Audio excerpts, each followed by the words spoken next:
Hey, it's Eben. Right here in this video, you're about to learn one of my best tips for money management.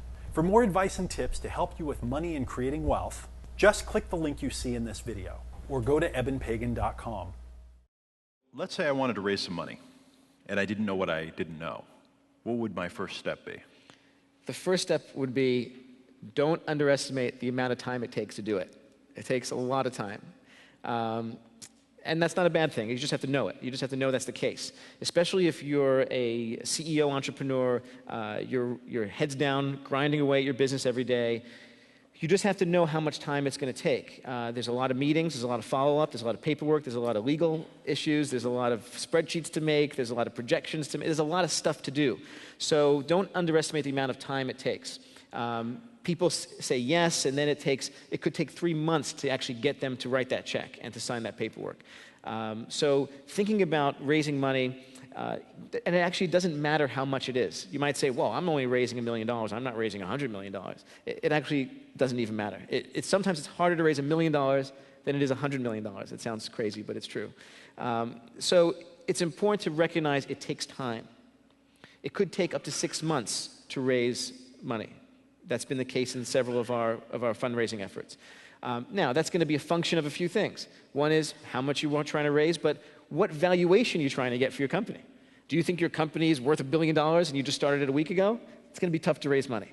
Are you putting something reasonable out there that is going to be fair to both the investor and to yourself?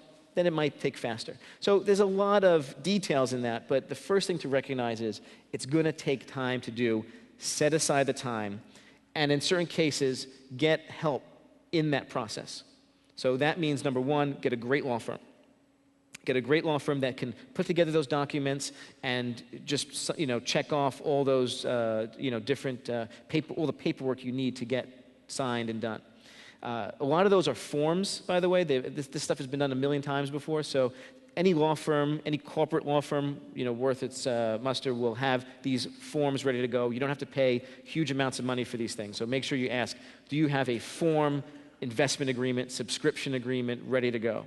And they will have that. And you might want to tweak it a little bit, but these are forms that are ready to go. The second thing is, it's going to take time, so you may want to have somebody help you. And there's a whole range of people that can help you. If you're a startup, small company, and you're not raising a tremendous amount of money, there are individuals out there. They might be former lawyers, former investment bankers. Network around, ask people who you know. And for a relatively modest fee, something in the range of 5% of whatever you raise, they'll be willing to help you out, introduce you to their network, and help you manage your own network. Don't underestimate how much time it takes to call 50 friends and family and meet with them and get them to understand what you're even talking about. I remember one investor who invested in 1995 in EarthWeb, which was one of the first internet companies started up back in what we call Silicon Alley, which is the Silicon Valley of New York. And I met with him, and he said, after an hour meeting of kind of me talking there and telling him what we do and what we plan and all these big ideas, he says, I have no idea what you're talking about. That's why I'm investing in you. So he was someone who was an older guy. He was very successful in the toy business, and he just didn't know anything about technology, or certainly not the internet back in 1995. But he liked the passion we had for the business, and liked what we were saying, and liked our commitment to it. And again, he invested in us. He invested in the people.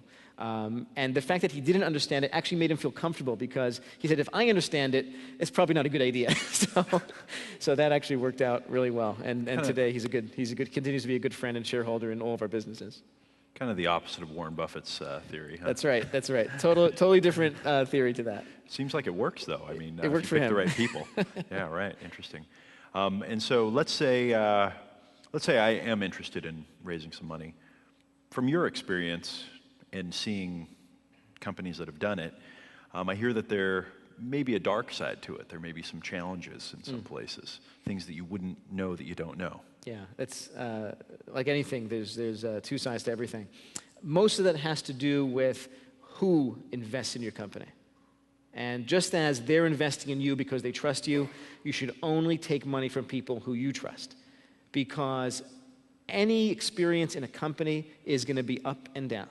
There's going to be an up and down in every company. Doesn't matter what company it is. There's going to be tough times, better times.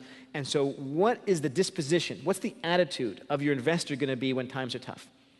What are they going to do? Are they going to trust you to manage through that?